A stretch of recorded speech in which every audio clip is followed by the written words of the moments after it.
Los que habitan en tu casa perpetuamente te alabarán. Gracias, Padre, te damos por esa gran oportunidad que nos das de poder tener este tiempo como iglesia para que glorifiquemos tu precioso nombre, para que te alabemos y no dejemos de recordar esa preciosa obra que tú hiciste por nosotros en la cruz, Señor. Así que gracias, Padre, por este precioso tiempo, y ahora te pedimos que dispongas todo nuestro ser, Señor, para que entremos a la exposición de la palabra y seamos edificados conforme tu Espíritu Santo nos quiera hablar a cada uno de nosotros. Así que nos ponemos en tus manos y te damos gracias en el nombre de Jesús. Amén y amén. Muteamos allí, Ricardo, Pues mis hermanos, realmente es un gran privilegio que el Señor nos da de poder estar aquí, ¿verdad?, reunidos, y como lo decía en la oración, pues es un gran privilegio que el Señor nos da, y gracias por este precioso tiempo. Pero pues parte de nuestro servicio es ser expuestos a la palabra de Dios, y es lo que vamos a hacer a partir de este momento a través de la epístola de Pablo a la iglesia de Éfeso, que es la que hemos estado estudiando, para continuar con nuestra segunda parte del título, Vivir como sabios y no como necios. Hoy veremos la segunda parte, Vivir como sabios y no como necios.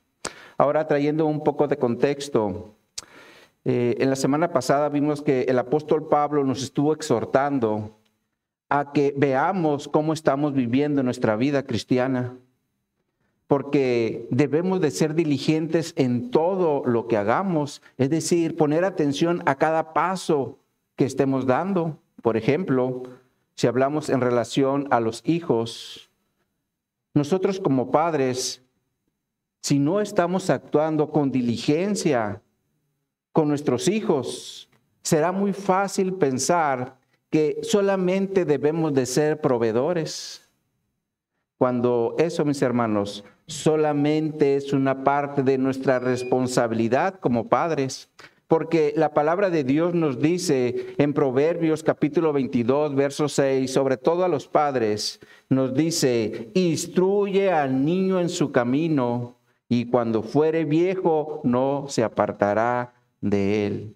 Lo cual nos enseña que no solamente se trata de darle provisión, porque nuestra responsabilidad como padres también es instruirlos en la palabra de Dios para que ellos crezcan desde el hogar con bases sólidas y de esa forma puedan enfrentar este mundo que está lleno de maldad.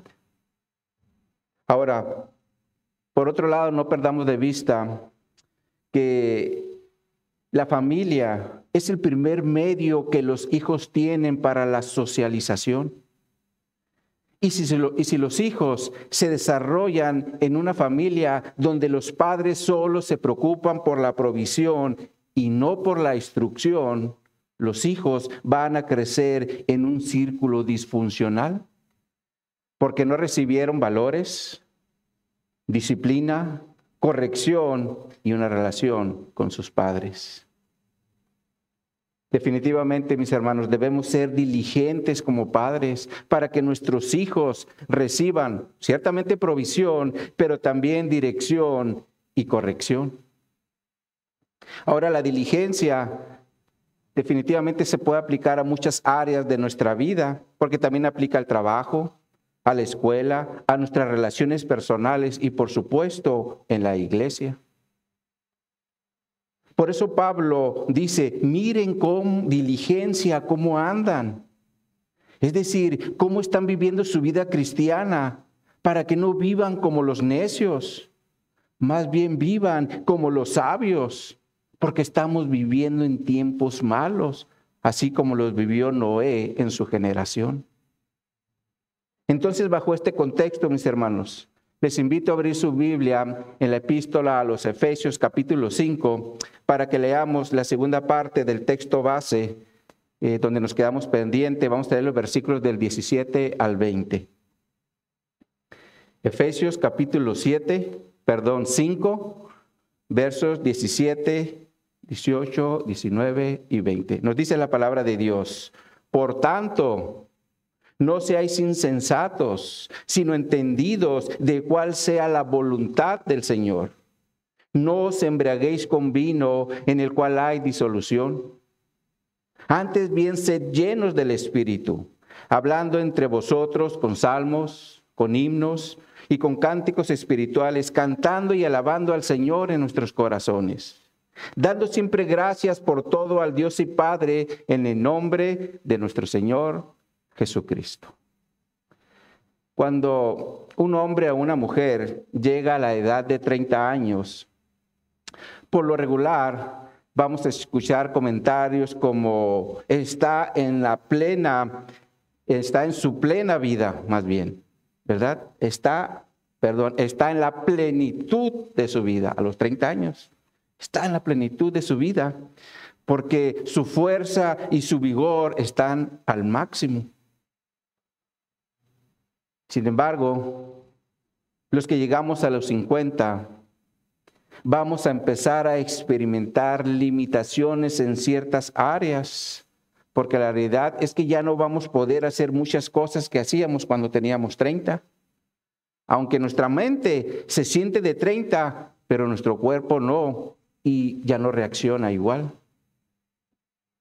Es más, empezamos con los achaques de la edad, es decir, dolores por aquí, dolores por allá. La realidad es que nuestro cuerpo se va desgastando y tarde que temprano llegaremos a esa edad cuando ya no podremos hacer muchas cosas como lo hacíamos cuando teníamos 30. Pero cuando una persona está en los 30 años, puede hacer una infinidad de cosas porque su cuerpo está al punto máximo. Bueno, esa es la idea, ¿verdad? Porque la realidad es que a veces ya desde los 30 andamos con achaques, pero obviamente es porque no cuidamos nuestro cuerpo y le dimos rienda suelta a la comida chatarra. Pero el punto es, mis hermanos, que cuando decimos que una persona está en su plenitud, nos referimos a su nivel más alto para hacer diferentes cosas. Sin embargo, también es importante mencionar que la palabra plenitud deriva de una palabra griega que significa abundancia. Pero el verbo de esta palabra se refiere llenar. Es decir, aquello que llena algo o con lo que se llena algo. Por lo cual, de aquí deriva la palabra plenitud, de aquello que llena algo o con lo que se llena algo. Ahora, un ejemplo bíblico de la palabra plenitud es cuando Jesús alimentó a 5,000 personas, porque de acuerdo al relato de los evangelios, ellos solo tenían 5 panes y 2 peces. Y después que Jesús oró por los alimentos y todos fueron saciados, la Escritura nos enseña que se recogieron 12 canastas llenas. Y aquí la palabra llenas es plenitud o abundancia. Como lo menciona el Evangelio de Marcos, en el capítulo 6, versos 41 al 44, dice: entonces tomó los 5 panes y los 2 peces, y levantando los ojos al cielo bendijo y partió los panes, y dio a sus discípulos para que los pusiesen delante, y repartió los 2 peces entre todos. Y comieron todos y se saciaron, recogieron de los pedazos 12 cestas llenas, y de lo que sobró de los peces, y los que comieron eran como 5,000 hombres. Este es un ejemplo, mis hermanos, de algo que estaba vacío y se llenó. Ahora, la Escritura también nos enseña que Cristo es nuestra plenitud, porque nos llena. Como lo vimos en el capítulo 1 de Efesios, veamos juntos nuevamente esta escritura, ahí en el capítulo 1, verso 15 en adelante. Efesios 1, 15 en adelante.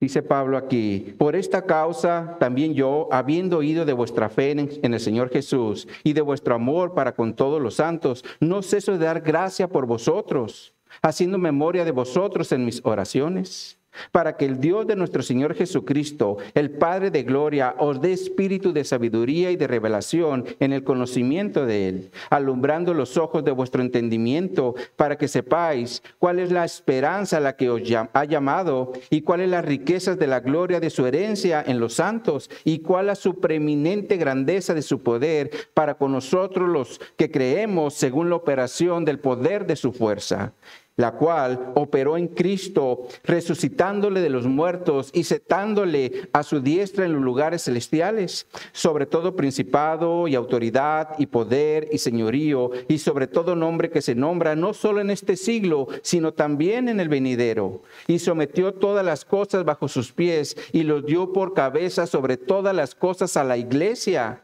la cual es su cuerpo. Y luego, ¿qué dice? La plenitud de aquel que todo llena en todo. Ahora, la Nueva Traducción Viviente traduce este verso 23 de la siguiente forma. Dice esta traducción: y la iglesia es el cuerpo de Cristo, Él, es decir, Cristo, la completa y llena, y también es quien da plenitud a todas las cosas en todas partes con su presencia. Entonces Cristo, mis hermanos, es nuestra plenitud porque nos completa y llena, derivado a que en Él habita la plenitud de Dios.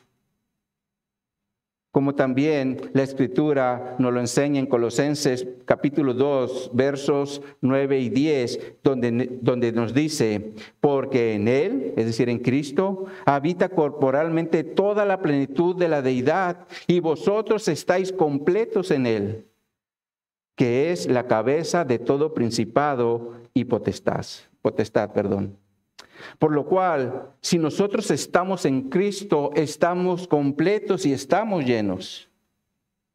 Porque, como lo leímos, en Cristo habita corporalmente la plenitud de la deidad. Sin embargo, mis hermanos, aquí hay una línea muy delgada, porque ciertamente en Cristo tenemos plenitud. Pero por el otro, aunque estamos en la plenitud o en la plenitud de Cristo, muchas veces no vivimos en esa plenitud. Porque nosotros mismos somos los que apagamos la plenitud cuando permitimos que el viejo hombre siga tomando el control de nuestras acciones. Por eso la palabra de Dios nos da el mandamiento de no contristar al Espíritu Santo, porque el Espíritu Santo es Dios viviendo en nosotros.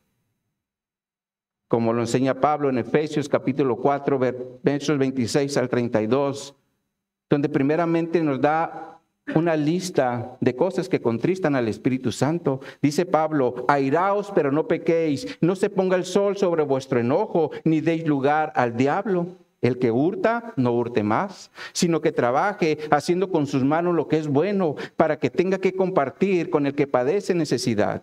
Ninguna palabra corrompida salga de vuestra boca, sino la que sea buena para la necesaria edificación, a fin de dar gracias a los oyentes. Y no contristéis al Espíritu de Dios, con el cual fuisteis sellados para el día de la redención. Si observan, esta escritura nos presenta una lista de acciones que podemos hacer a través del viejo hombre para contristar al Espíritu Santo. Y por lo tanto, si nuestro viejo hombre está tomando el control, no vamos a estar viviendo en esa plenitud que ya recibimos. Por ese motivo, dentro de la iglesia de Cristo hay hermanos que viven en derrota, porque aunque están llenos, viven como si estuvieran vacíos. Por eso es importante estar llenándonos del Espíritu para que vivamos en la plenitud de Cristo, y de eso nos va a estar hablando el apóstol Pablo en el texto base. Dice Pablo en el verso 17: por tanto, no seáis insensatos, sino entendidos de cuál sea la voluntad del Señor. Aquí entramos al primer punto de nuestra enseñanza, porque un hijo de Dios debe conocer la voluntad de Dios. Ahora, si ustedes observan, Pablo está iniciando el verso 17 con la palabra por tanto. Y obviamente Pablo aquí está hablando de un contexto, y esto es lo que vimos en el verso 16. Cuando nos dice que la iglesia de Jesucristo está viviendo en tiempos malos, derivado a que todo lo que hacen en el mundo está lleno de maldad. Y en este sentido, la semana pasada, quiero comentarles que al llegar a la casa, antes de dar vuelta así para la entrada de donde tienen su casa, estaba todo acordonado. Y dije, ¿qué está pasando aquí? Y obviamente después salió en las noticias que habían asesinado a una persona allí, en esa calle. Y es algo que está pasando muy frecuentemente ya en nuestra ciudad porque hay muchísima maldad. Y esto nos enseña que el mundo donde vivimos cada día está más y más viviendo en la inseguridad porque la maldad ya sobrepasó la justicia. Y por lo tanto, no pueden controlar ahora la maldad. Ahora, aunque Pablo escribió esta epístola en el primer siglo, parece que si lo hubiera escrito para nuestra generación, porque así como se está viviendo hoy, también en el primer siglo se están viviendo ya días malos. Y es algo que ha estado continuando de generación en generación. Por eso Pablo nos dice en primer lugar, por tanto, no seáis insensatos. Ahora, la insensatez se refiere a la falta de sentido común o de juicio derivado a que no se tiene sabiduría para hacer las cosas. En este sentido, el rey Salomón dijo en Proverbios 1:7, que todos conocemos, porque el principio de la sabiduría es el temor a Jehová. Los insensatos desprecian la sabiduría y la enseñanza.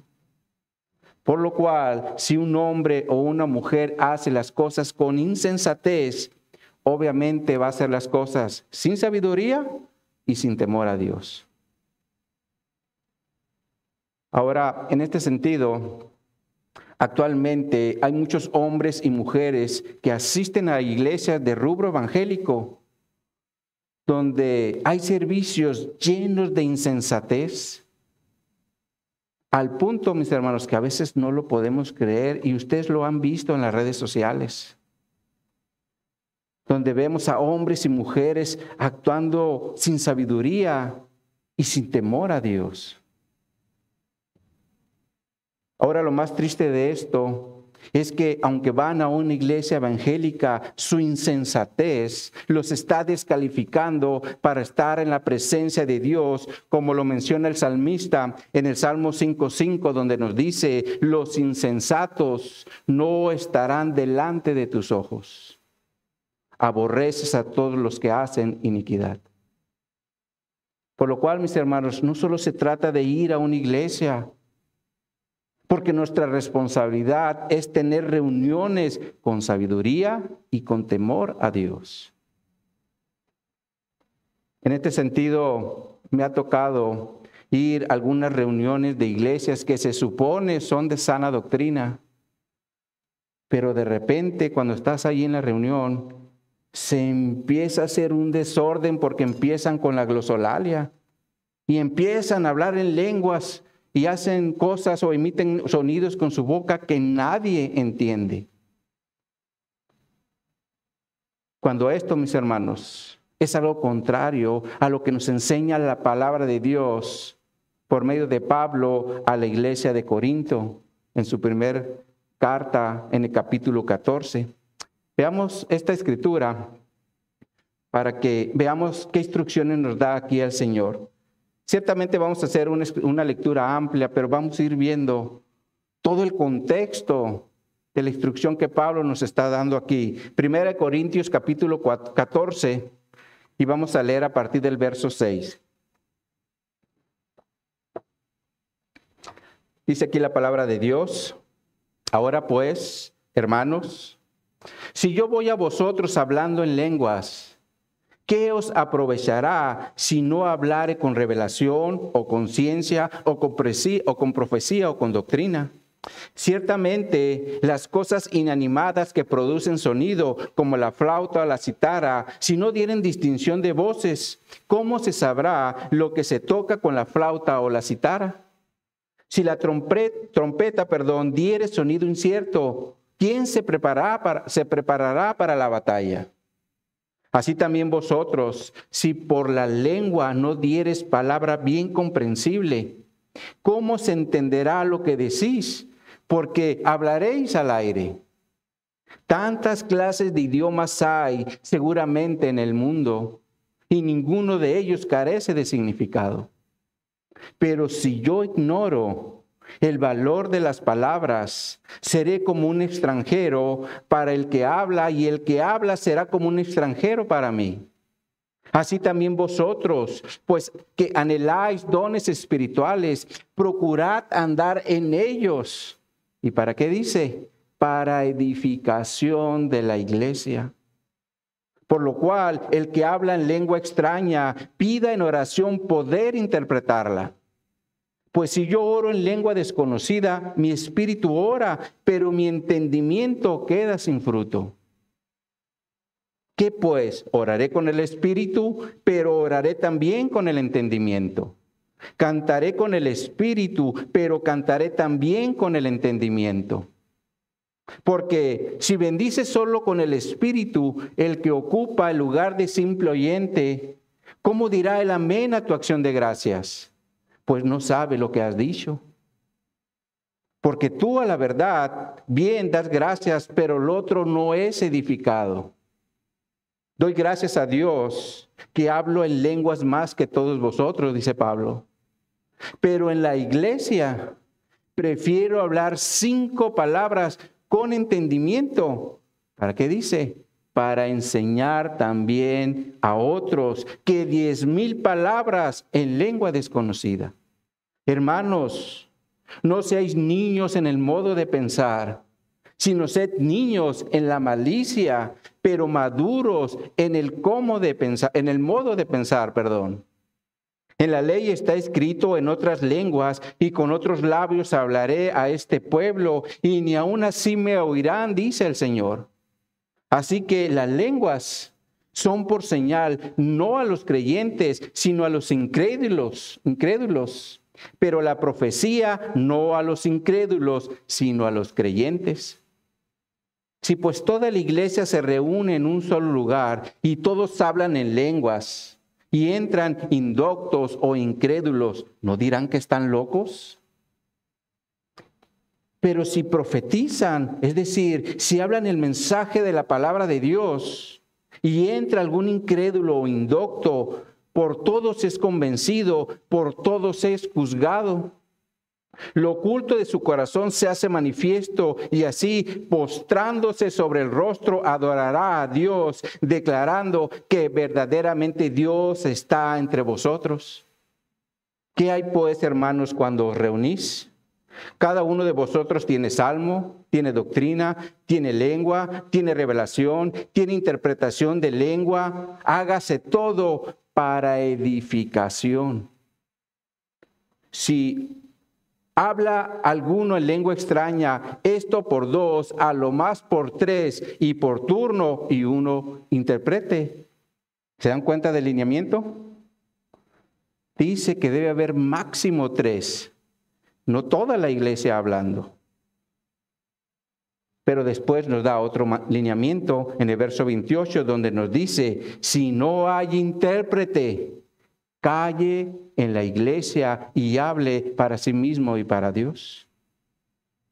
Y obviamente se refiere en lo personal, no en lo congregacional. Y estos, mis hermanos, son lineamientos que tenemos en la palabra de Dios para cómo llevar a cabo nuestras reuniones en la iglesia. Por lo tanto, nosotros como cristianos debemos ser obedientes a esos lineamientos, porque esa es la voluntad de Dios que nos dejó en su palabra. Por eso es importante, mis hermanos, que sigamos los lineamientos que el Señor nos dejó en la palabra de Dios, para no seguir los lineamientos que muchos hombres han establecido en la iglesia, los cuales son sin sabiduría y sin falta de temor a Dios. Ahora, por otro lado, mis hermanos, cuando una persona es insensata, va a ser una persona que le promete cosas a Dios y no se las va a cumplir. Veamos esto en Eclesiastés capítulo 5, para que leamos los primeros 5 versos. Veamos lo que nos dice aquí el rey Salomón en relación a este tipo de insensatez que también es necedad. Eclesiastés capítulo 5, verso 1 en adelante nos dice: Cuando fueres a la casa de Dios, guarda tu pie y acércate más para oír que para ofrecer el sacrificio de los necios, porque no saben que hacen mal. No te des prisa con tu boca, ni tu corazón se apresure a proferir palabra delante de Dios, porque Dios está en el cielo y tú sobre la tierra, por tanto, sean pocas tus palabras. Porque de la mucha ocupación viene el sueño, y de la multitud de las palabras la voz del necio. Cuando a Dios haces una promesa, ¿qué dice? No tardes en cumplirla, porque Él no se compadece de los insensatos. Cumple lo que prometes. Mejor es que no prometas y no que prometas y no cumplas. ¿Cuántas veces, mis hermanos, nos ha pasado que hemos actuado con insensatez? Porque le prometemos algo a Dios y no se lo cumplimos. Por ejemplo, Señor, te entrego, te consagro a mi hija o hijo, para que cuando crezca sea uno de tus servidores. Sin embargo, nunca lo instruimos en la palabra de Dios para que conozcan al único Dios verdadero y de esa forma cuando crezcan deseen servirle. Señor, dame un mejor trabajo y voy a apoyar tu obra. Nos ofrecen un mejor puesto y empezamos a ganar más y nos olvidamos de la promesa. Señor, dame sanidad de esta enfermedad y te prometo que voy a servirte. Viene la sanidad y ahora no tenemos tiempo para servirle. Esto nos enseña, mis hermanos, que el hombre insensato no cumple lo que le promete al Señor. Por eso Pablo nos dice en el texto base: no seáis insensatos, sino entendidos de cuál sea la voluntad del Señor. Ahora prácticamente Pablo aquí nos presenta el otro lado de la moneda. Porque cuando una persona es entendida, obviamente no va a hacer las cosas sin entendimiento. Por ejemplo, actualmente la humanidad vive bajo la influencia espiritual que se mueve en este mundo en 2 corrientes. Una corriente es la de Dios y sus ángeles, y la otra corriente es la de Satanás y sus demonios. Por lo cual, cuando una persona nace en este mundo, va a ser fuertemente influenciado por Satanás y sus demonios para que siempre hagan cosas llenas de maldad o se inclinen hacia el mal. Por eso hay jóvenes que desde muy temprana edad ya andan haciendo cosas indebidas, como no respetar a sus padres, robar, pelear o incluso andar en drogas. Sin embargo, mis hermanos, a pesar que somos influenciados para hacer el mal, Dios siempre ha tenido misericordia de la humanidad. Por eso es que envió a su Hijo a morir en la cruz para perdonar todos nuestros pecados.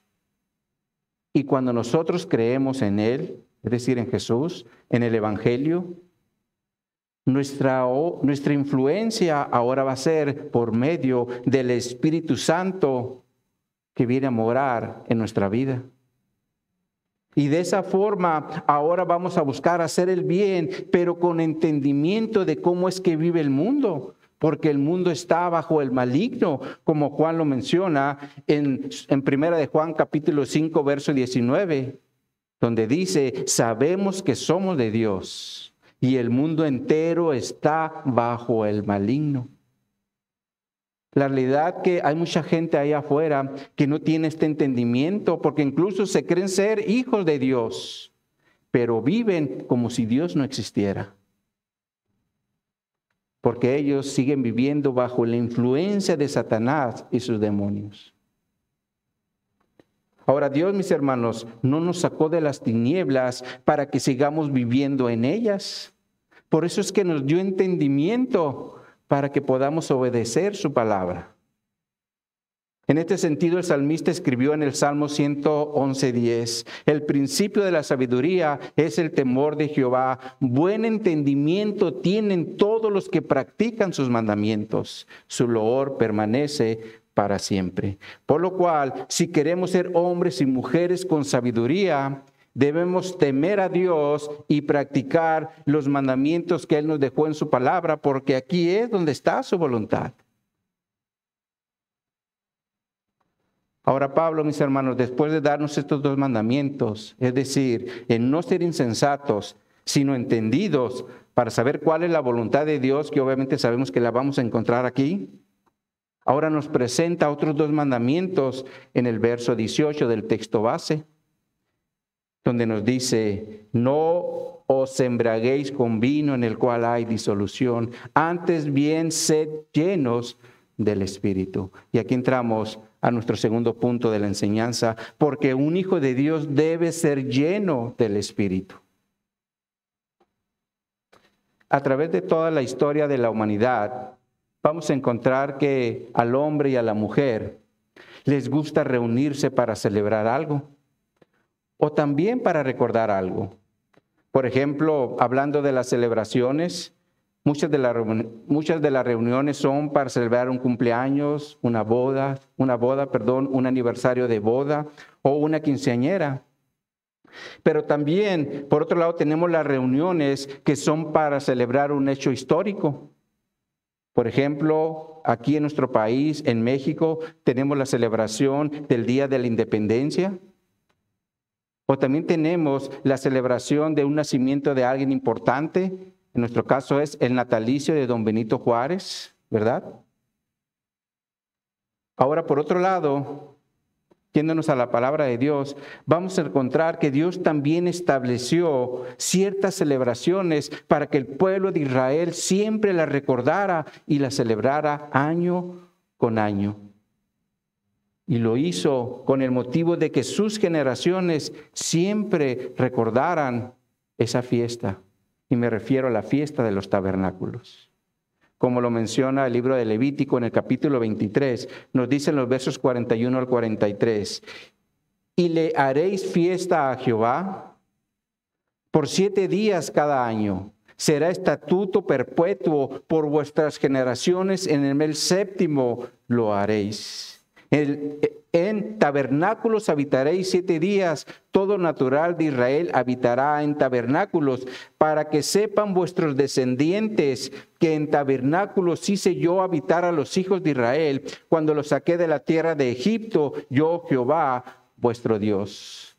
Por lo cual, aquí el Señor está estableciendo la celebración de los tabernáculos para que se acordaran qué es lo que hizo el Señor cuando los sacó de Egipto.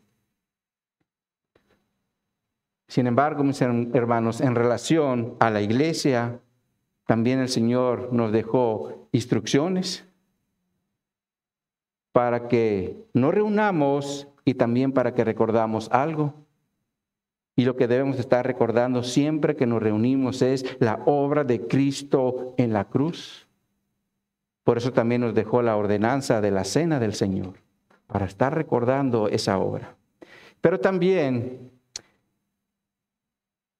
nos dejó la instrucción de reunirnos para estimularnos al amor y a las buenas obras, como lo menciona el autor a los Hebreos, en una cita que frecuentemente mencionamos, y es Hebreos 10, versos 19 al 22, nos dice, así que hermanos, teniendo libertad para entrar en el lugar santísimo por la sangre de Jesucristo, por el camino nuevo y vivo que Él nos abrió a través del velo, esto es, de su carne, y teniendo un gran sumo sacerdote, un gran sacerdote sobre la casa de Dios, acerquémonos con corazón sincero, en plena certidumbre de fe, purificados los corazones de mala conciencia y lavados los cuerpos con agua pura.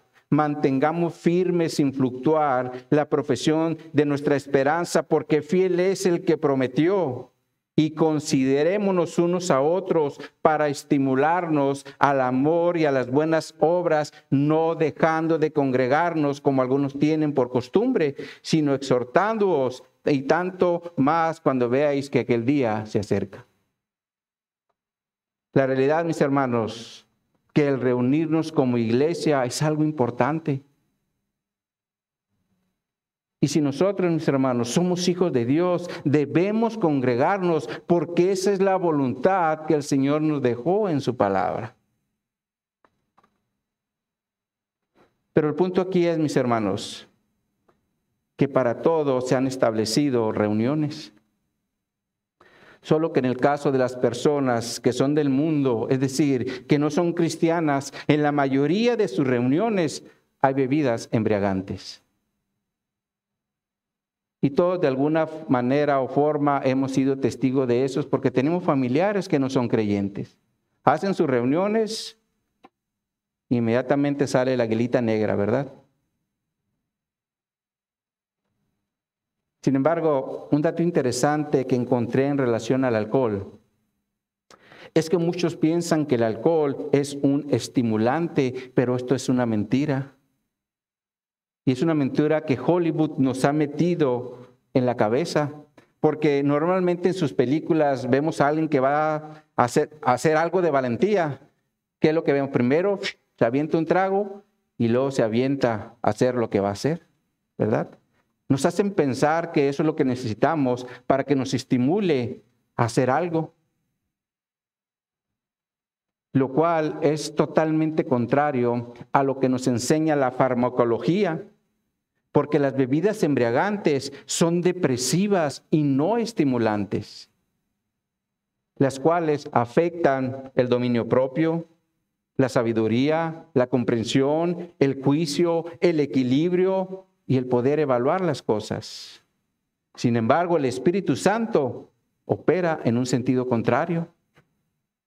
Ahora, si por decirlo así pusiéramos el Espíritu Santo en el contexto de la farmacología, el Espíritu Santo sí estaría bajo el rubro de los estimulantes, porque el Espíritu Santo estimula todas nuestras facultades, es decir, nuestra mente, nuestro intelecto, nuestro corazón, nuestra voluntad, todo. Entonces es claro que el alcohol y el Espíritu Santo operan de una forma contraria en la vida del hombre. Por eso Pablo nos presenta en primer lugar el mandamiento de no embriagarnos con vino. Ahora, posiblemente muchos de los que hoy estamos aquí no tengamos ningún problema con esto, y espero que así sea. Sin embargo, no perdamos de vista que Pablo le está escribiendo esta epístola a una iglesia local, donde posiblemente había hermanos que habían salido de este pecado, como también sigue pasando en muchas iglesias de nuestros días. Por eso es importante tener presente este mandamiento, porque Dios no aprueba que sus hijos se emborrachen. Vamos a ver algunas escrituras del por qué Dios lo prohíbe. La primera es Proverbios 21, donde nos dice, el vino es escarnecedor, la sidra alborotadora, y cualquiera que por ello yerra no es sabio. Ahora, la traducción lenguaje actual lo traduce de la siguiente forma, este mismo texto, Proverbios 21, es de tontos emborracharse, porque se pierde el control y se provoca mucho alboroto. La Nueva Traducción Viviente dice, el vino produce burlones, la bebida alcohólica lleva a la pelea. Los que se dejan llevar por la bebida no pueden ser sabios. Definitivamente, mis hermanos, cuando una persona está bajo el dominio del alcohol, el pelearse va a ser una de las consecuencias. En este sentido, recuerdo que yo tenía unos vecinos que siempre que se reunían, empezaban a darle. Y cuando menos pensábamos, ya era un alboroto porque se estaban agarrando a golpes.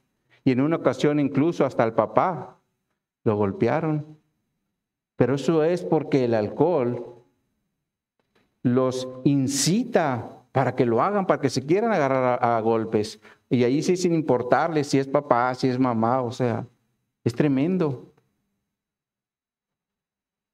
Ahora, por otro lado, otra de las consecuencias de estar bajo la influencia de alcohol es llevar a los hombres a la desnudez. Y la Escritura nos da el ejemplo de Noé. Después del diluvio, se embriagó y ¿qué hizo? Se quitó la ropa. Por eso el Señor nos dice en Romanos 13:13, andemos como de día, honestamente, no en glotonerías y borracheras, no en lujurias y lascivias, no en contiendas y envidias. Por lo cual, nuestra responsabilidad como hijos de Dios es no andar en borracheras, porque es algo que Dios no aprueba en su palabra, y el motivo es porque hay disolución.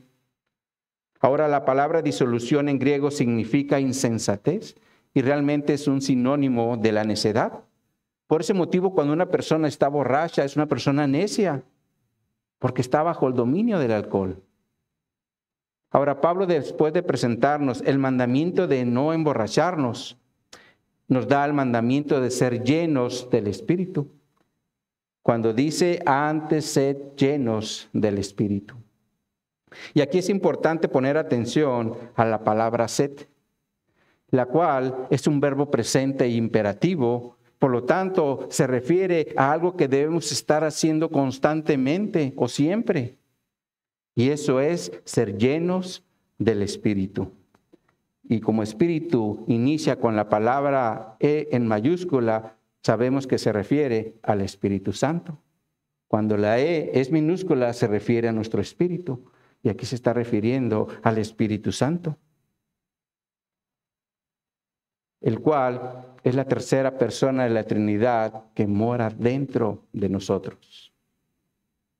Sin embargo, cuando la palabra de Dios nos habla de ser llenos, se refiere al control total del Espíritu Santo en nuestra vida, para que Él sea el que controle todas nuestras acciones y de esa forma operemos de una forma diferente a como operábamos antes de ser cristiano. Por ejemplo, a lo mejor puede ser que antes de ser cristiano nos gustaba andar en los chismes. Pero cuando el Espíritu Santo vino y tomó el control, dejamos los chismes. Pero si seguimos en los chismes, significa que el Espíritu Santo no es el que está controlando nuestra vida. Porque a final de cuentas los chismes pertenecen a la vieja vida, donde el viejo hombre se sigue deleitando en ellos. Por lo cual la palabra sed llenos se refiere a dejar que el Espíritu Santo tome el control de toda nuestra vida. Y para que de esa forma hagamos lo que el Señor nos instruye en su palabra. Por eso el profeta Ezequiel dice en Ezequiel 11, 19 y 20, y les daré un corazón y un espíritu nuevo, y pondré dentro de ellos, y quitaré el corazón de piedra en medio de su sangre, de su carne, y les daré un corazón de carne, para que anden en mis ordenanzas y guarden mis decretos, y los cumplan, y sean por pueblo, y yo sea ellos por Dios. Por lo cual, si el Espíritu Santo no está operando en la vida de una persona, va a ser imposible que pueda obedecer los mandamientos de Dios, porque va a seguir operando bajo el viejo hombre que le gusta seguir viviendo en las tinieblas. Pero si ya tenemos el Espíritu Santo, debemos ser llenos de Él para que tome el control de nuestra vida y de esa forma seamos obedientes a todos los mandamientos que tenemos en la palabra de Dios. Sin embargo, mis hermanos, la realidad es que muchos cristianos no se están llenando. Es decir, no le están permitiendo al Espíritu Santo tomar el control porque se la pasan conquistando o apagando al Espíritu Santo. Por ese motivo, dentro de la iglesia continúa habiendo divorcios, adulterios, fornicaciones, pleitos, celos, iras, contiendas y cosas semejantes a estas, dice Pablo ahí en Gálatas, cuando nos está hablando de la carne. Porque todo esto es contrario a la obra del fruto del Espíritu. Por eso es importante, mis hermanos, entender este mandamiento que Pablo nos está dando, porque debemos permitir que el Espíritu Santo sea el que nos controle. Y para que de esa forma hagamos la voluntad de Dios y no la nuestra. Es como si Pablo nos estuviera diciendo, mueran al yo y dejen que el Espíritu Santo los controle.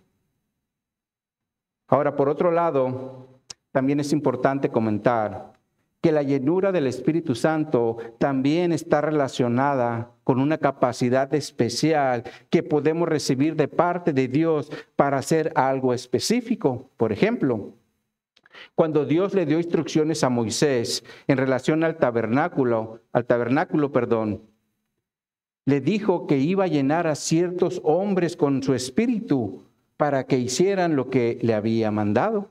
Esto lo vemos en el libro de Éxodo capítulo 31. Veamos esta escritura, Éxodo 31 a partir del verso 1, para que no se me duerman. Éxodo 31, verso 1. Dice, habló Jehová a Moisés diciendo, mira, yo he llamado por nombre a Besaleel, hijo de Uri, hijo de Ur, de la tribu de Judá, y le he, ¿qué dice? Llenado del Espíritu de Dios, en sabiduría y en inteligencia, en ciencia y en todo arte, para inventar diseños, para trabajar en oro, en plata y en bronce, y en artificio de piedras para engastarlas, y en artificio de madera, para trabajar toda clase de labor. Y he aquí yo he puesto con él a Oholiab, hijo de Ahisac, de la tribu de Dan, y he puesto sabiduría en el ánimo de todo sabio de corazón, para que hagan todo lo que te he mandado, el tabernáculo de reunión, el arca del testimonio, el propiciatorio que está sobre ella, y todos los utensilios del tabernáculo. Entonces es claro que Dios nos puede dar una capacidad especial por medio de la llenura del Espíritu Santo para cierto propósito. Ahora en los evangelios lo vemos en el caso de los apóstoles en el primer siglo. Ellos fueron llenos del Espíritu para hablar con denuedo la palabra de Dios, incluso en otros idiomas, hacer milagros con sanidades, incluso levantar muertos. La realidad es que ellos recibieron diferentes capacidades especiales para establecer la iglesia de Cristo en el primer siglo. Sin embargo, mis hermanos, Dios hoy también nos puede dar una capacidad especial para un propósito dentro de la iglesia de Cristo. Como por ejemplo, compartir el evangelio en las calles cuando antes ni siquiera nos gustaba hablar. Dar clases a los niños cuando antes no los soportábamos ni siquiera 5 minutos. Cuidar enfermos cuando antes le sacábamos la vuelta, o incluso orar por enfermos y verlos sanar. La realidad, mis hermanos, es que Dios actualmente puede continuar dándonos un sinfín de capacidades especiales que antes no teníamos. Por eso la importancia de permitir que el Espíritu Santo sea el que tome el control de nuestra vida para que seamos llenos, nos estemos llenando de Él. Ahora Pablo, después de hablarnos de estos 2 mandamientos, es decir, el de no embriagarnos y el de ser llenos del Espíritu, nos presenta algunas características de lo que es vivir en la llenura del Espíritu. Dice Pablo en los versos 19 al 20. Hablando entre vosotros con salmos, con himnos y cánticos espirituales, cantando y alabando al Señor en vuestros corazones, dando siempre gracias por todo al Dios y Padre en el nombre de nuestro Señor Jesucristo. Ahora, si observan, una primera característica de ser lleno del Espíritu es no quedarse callado, porque necesitamos expresar lo que hay en nuestro ser interior. Por ejemplo, imaginemos que un día vamos transitando, en la Lázaro Cárdenas, y de repente vemos un accidente enfrente de nosotros y empieza una de carambola. Muchos carros, pero no nos alcanza a nosotros. Definitivamente, si esto pasa, ¿qué es lo que vamos a hacer? Gracias, Señor, porque a mí no me pasó nada y mi bocho está intacto, ¿verdad? Ahora, si lo aplicamos a lo espiritual, tampoco debemos quedarnos callados porque el Señor nos ha librado del castigo eterno, ¿o no es así? Por eso, una primera característica del ser llenos es no quedarnos callados. Por eso Pablo es que dice, hablando. Y aquí también utiliza un verbo presente y activo que nos enseña que es algo que debemos estar haciendo, como el de ser llenos. Ahora, en este sentido yo les pregunto, mis hermanos, cuando se levantan por las mañanas para que recibamos un nuevo día, ¿qué es lo primero que viene a nuestra mente? ¿Será acaso los pendientes que dejamos en el trabajo? ¿Ver qué nos vamos a poner para ir a trabajar porque nos gusta ir bien arreglados? ¿O lo primero que viene a nuestra mente es darle gracias a Dios por un nuevo día? ¿Qué es lo primero que hacemos por las mañanas? Si lo primero que hacemos por las mañanas es darle gracias a Dios por el nuevo día, definitivamente es una manifestación de la llenura del Espíritu, porque el Espíritu Santo siempre nos va a llevar a dar gracias a Dios. Por eso Pablo dice en el verso 20, dando siempre gracias por todo al Dios y Padre en el nombre de nuestro Señor Jesucristo. Entonces el ser agradecido también es una manifestación de la llenura del Espíritu. Ahora, Pablo después nos dice que debemos de hablar entre nosotros con salmos. Y un salmo, mis hermanos, es una canción que se utiliza para alabar al Señor. Y en este sentido, el Señor nos dejó una colección de 150 salmos para que nosotros le alabemos. Un ejemplo de esto es el Salmo 95. Veamos este salmo, leamos solamente los primeros 5 versos. Salmo 95. Versos 1, vamos a leer los primeros 6 versos. Dice, venid, aclamemos alegremente a Jehová, cantemos con júbilo a la roca de nuestra salvación. Lleguemos ante su presencia con alabanza, aclamémosle con cánticos. Porque Jehová es Dios grande y Rey grande sobre todos los dioses, porque en su mano están las profundidades de la tierra y las alturas de los montes son suyas. Sino también el mar, pues él lo hizo, y sus manos formaron la tierra seca. Venid, adoremos y postrémonos, arrodillémonos delante de Jehová, nuestro Hacedor. Definitivamente los salmos, mis hermanos, son canciones que el Señor nos dejó para alabarlo.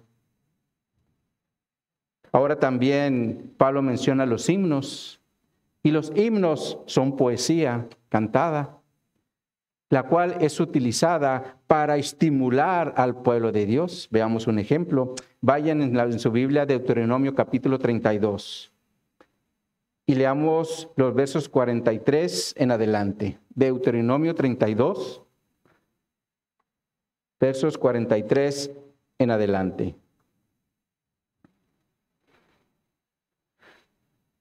Dice aquí la palabra de Dios, alabad naciones a su pueblo, porque él vengará la sangre de sus siervos y tomará venganza de sus enemigos y hará expiación por la tierra de su pueblo. Vino Moisés y recitó todas las palabras de este cántico a oídos del pueblo, él y Josué, hijo de Nun. Y acabó Moisés de recitar todas estas palabras a todo Israel y les dijo, aplicar vuestro corazón a todas las palabras que yo os testifico hoy, para que las mandéis a vuestros hijos, a fin de que cuiden de cumplir todas las palabras de esta ley, porque no es cosa vana, es vuestra vida, y por medio de esta ley haréis prolongar vuestros días sobre la tierra donde vais, pasando el Jordán, para tomar posesión de ella. Se observan, Moisés está estimulando al pueblo para que sean obedientes a la palabra de Dios y de esa forma prolonguen sus días cuando hayan tomado la tierra de Canaán, donde estaba su posesión. Pero ahora veamos un himno para la iglesia. Vayan ahora a la epístola de Pablo a los Romanos en el capítulo 15, versos 8 en adelante. Romanos 15, 8. Dice Pablo, Pues os digo que Cristo Jesús vino a ser siervo de la circuncisión para mostrar la verdad de Dios, para confirmar las promesas hechas a los padres y para que los gentiles, es decir, los que no son del pueblo de Israel, glorifiquen a Dios por su presencia, como está escrito: por tanto, yo te confesaré entre los gentiles y cantaré a tu nombre. Y otra vez dice: alegraos gentiles con su pueblo. Y otra vez: alabad al Señor todos los gentiles y magnificadle todos los pueblos. Aquí la Escritura nos está estimulando a nosotros los gentiles para que alabemos al Señor, porque ahora nosotros también somos parte del pueblo de Dios. En este sentido, Pablo también le dice a los colosenses, en Colosenses 3, 16 y 17, la palabra de Cristo mora en abundancia en vosotros, enseñándoos y exhortándoos unos a otros en toda sabiduría, cantando con gracia en vuestros corazones al Señor, con salmos e himnos y cánticos espirituales. Y todo lo que hacéis, sea de palabra o de hecho, hacedlo todo en el nombre del Señor Jesús, dando gracias a Dios Padre por medio de Él. Entonces los himnos, mis hermanos, son poesía cantada para estimular al cristiano para que le dé a Dios la adoración. Sin embargo, Pablo también incluye los cánticos espirituales, los cuales son canciones espontáneas dirigidas por el Espíritu Santo para alabar al Señor. Un ejemplo de esto lo podemos ver en el Salmo 43, donde nos dice: puso luego en mi boca cántico nuevo, alabanza a nuestro Dios. Verán estos muchos y temerán y confiarán en Jehová. Ahora la Nueva Traducción Viviente traduce este mismo verso: me dio un canto nuevo para entonar, un himno de alabanza a nuestro Dios. Muchos verán lo que Él hizo y quedarán asombrados, pondrán su confianza en el Señor. Y la Nueva Versión Internacional nos dice: puso en mis labios un cántico nuevo, un himno de alabanza a nuestro Dios. Al ver esto, muchos tuvieron miedo y pusieron su confianza en el Señor. Por lo cual los cánticos nuevos vienen a nuestra vida por medio del Espíritu Santo para alabar al Señor. Por eso Pablo cierra el verso 19 del texto base diciendo: alabando al Señor en vuestros corazones. Esto es lo que hace el Espíritu Santo cuando nos llena, porque nos lleva a alabar al Señor. Ahora yo les pregunto, ¿cuántos de los que están aquí están llenos del Espíritu? Pues hoy lo demostraron por llegar temprano, porque lo primero que hacemos es alabar al Señor, y el Espíritu Santo siempre nos lleva a alabar al Señor. Y por último, otra manifestación del Espíritu Santo es dar gracias a Dios por todo. Por eso Pablo dice en el verso 20, dando siempre gracias por todo al Dios y Padre en el nombre de nuestro Señor Jesucristo. Definitivamente, mis hermanos, el ser agradecidos con Dios es otra de las características de la llenura del Espíritu Santo. Por eso, como lo leí hace rato, Pablo le dijo a los colosenses: en todo lo que hagáis, sea por hecho, sea por palabra o de hecho, hacerlo todo en el nombre del Señor Jesús, dando gracias a Dios y Padre por medio de Él, es decir, de Jesús. Entonces, como conclusión a lo que miramos el día de hoy, salgamos de aquí teniendo presente estos 4 siguientes puntos. En primer lugar, la voluntad de Dios es que nosotros, como su iglesia, hagamos las cosas bajo los lineamientos que el Señor nos dejó en su palabra, para que no actuemos con insensatez o necedad, incluso en nuestras reuniones como iglesia. En segundo lugar, seamos hombres y mujeres con entendimiento, reconociendo de dónde nos sacó el Señor, para que ahora vivamos en el temor reverente a Dios. Y de esa forma, hagamos su voluntad, que también encontramos en la palabra de Dios. En tercer lugar, seamos llenos del Espíritu Santo, no andando en borracheras, porque allí hay disolución. Es decir, hay insensatez. Mejor aprendamos a morir al yo, para que el Espíritu Santo sea el que tome el control de todas nuestras acciones en el diario vivir. Y en cuarto lugar, aprendamos a ser agradecidos con Dios, no dejando de alabarle con salmos, con himnos, con cánticos espirituales, dando siempre gracias a Dios en el nombre de nuestro Señor Jesucristo. Amén, mis hermanos. Oremos. Oh, mi Dios, te damos gracias, Padre, por tu palabra, porque tu palabra es la fuente que nosotros tenemos, Señor, para saber cómo operar en nuestra vida personal, incluso en lo congregacional, Señor. Ayúdanos, Señor, para que entendamos tu voluntad en tu palabra y no actuemos con insensatez. Ayúdanos, Señor. Danos entendimiento para que vivamos siempre en un temor reverente a ti, Señor. No permitas que el viejo hombre quiera seguir tomando el control de nuestra vida para seguir viviendo en necedad. Tú ya nos sacaste de las tinieblas, Señor. Ayúdanos a morir al yo para que sea el Espíritu Santo en que en todo momento nos guíe y nos dejamos llevar a hacer tu voluntad. Porque la realidad, Señor, es que tú nos quieres utilizar en diferentes áreas, pero muchas veces no le permitimos al Espíritu Santo hacer la obra por la cual tú lo mandaste. Ayúdanos, Señor, a no dejar de llenarnos de tu Espíritu, que siempre esté tomando el control de todo.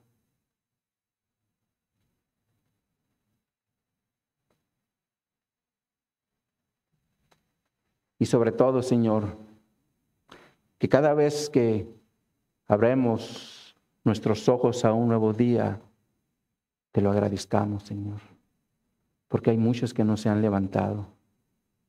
Ciertamente tu palabra dice que nuestra vida es como una neblina, ahorita está y al rato ya desapareció. Aprendamos a ser agradecidos y siempre haciéndolo en el nombre de tu Hijo Jesús, porque Él es nuestro Señor y nuestro Salvador, Padre. Así que gracias, Señor, por tu palabra. Gracias, Señor, por tu iglesia. Y gracias, Señor, porque nos podemos reunir libremente a demostrar nuestra llenura, alabándote y glorificando tu precioso nombre cada vez que nos des la oportunidad de reunirnos como iglesia. Pero obviamente eso no nos limita porque lo podemos hacer en nuestro hogar todos los días. Así que, Señor, nos ponemos en tus manos y te damos gracias en el nombre de Jesús. Amén y amén.